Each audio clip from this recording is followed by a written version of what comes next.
Have you ever been afraid of the truth? I'll tell you a quick story. Lacey and I were out and about very recently, and we received a notification that an alarm was going off at the house.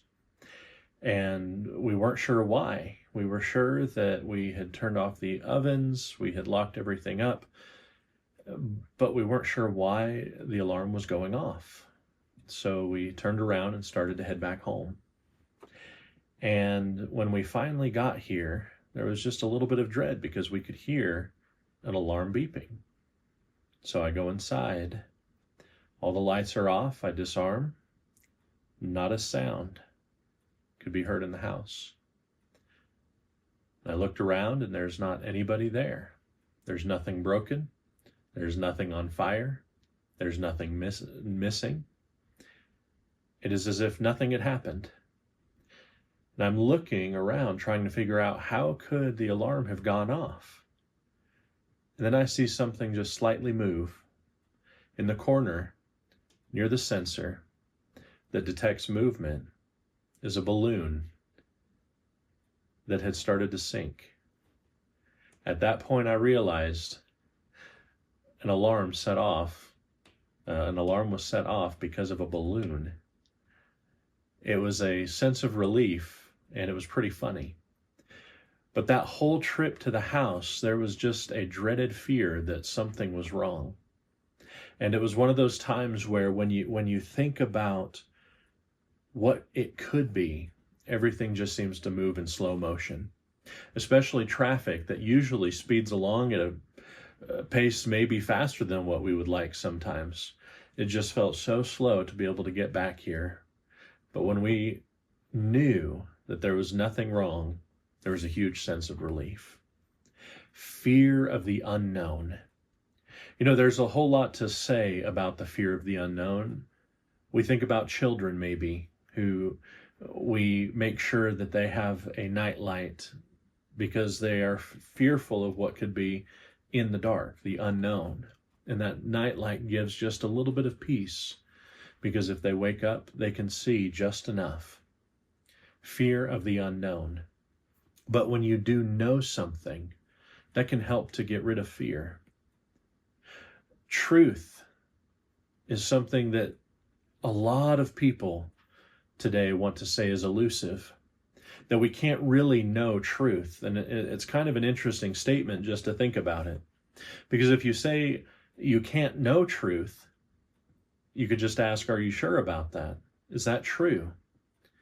Because that statement itself is implying that you can at least know one thing, that you can't know anything. And it's self-contradictory. It doesn't make any sense. And there's not really anybody in the world that believes you can't know some truth. And it is true, we can't know all truth. But there's not a single person that believes you can't know some truth. Otherwise, they wouldn't say anything. There would be no point to it. They wouldn't leave their homes. They wouldn't even live in a home. How did they know the house is there? You see, the only time people want to say, well, you can't really know truth is when it comes to morality, when it comes to religion. Then it becomes an opinion piece. It becomes all about what you feel. But truth, properly defined, is whatever corresponds to reality. And the Bible has a whole lot to say about truth in a lot of different ways. Sometimes it will talk about a true person, somebody who is honest, who has integrity. We'll read in Proverbs 23:23, buy the truth and do not sell it. Get wisdom and instruction and understanding. The idea of knowing something, but not just knowing something, but knowing how to use it in a wise and effective way.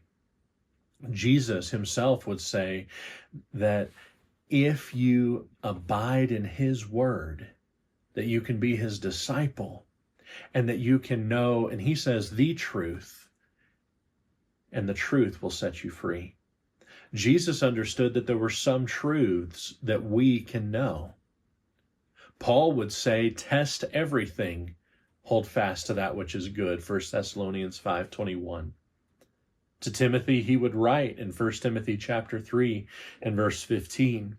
He says, I write to you so that you will know how you ought to conduct yourself in the household of God, which is the church of the living God, the pillar and support of the truth. We could talk about truth all day. The Bible is not anti-truth. God is not anti-truth. He wants us to know the truth and to pursue the truth, to see what really is. I want to leave you with this thought. There are so many different ideas out there today. Some of them we know just by their definition are false. Here's a simple one. A triangle has 4 sides. We know that's not true. But if we make a different statement, we can know that it's always true. A triangle, all triangles, have 3 sides. We know that that's always going to be true just by the definition of a triangle. There are some things that we can know.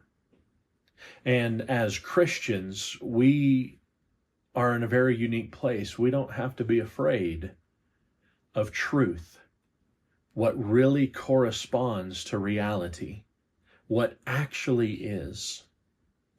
Can we know all truth? No, only God can. But we can know some truth. And God has given us a whole lot to know and to learn about Him and about each other and about the world. We can know some truth, and how wonderful that is. Tomorrow, we're actually going to get an opportunity to talk about Jesus and His relationship to the truth. In John, Jesus is going to say in John chapter 14, I am the way, the truth, the life. No one comes to the Father except through me. I hope that you can be with us tomorrow so that you can see what Jesus means when He says that and how Jesus relates to truth. And here's at least another truth that you can know, that we love you and God loves you too. Have a great day. If you would like more information, or if you'd like to participate in our Bible studies and worship services, we would love to have you come join us at the Northeast Church of Christ in Albuquerque, New Mexico.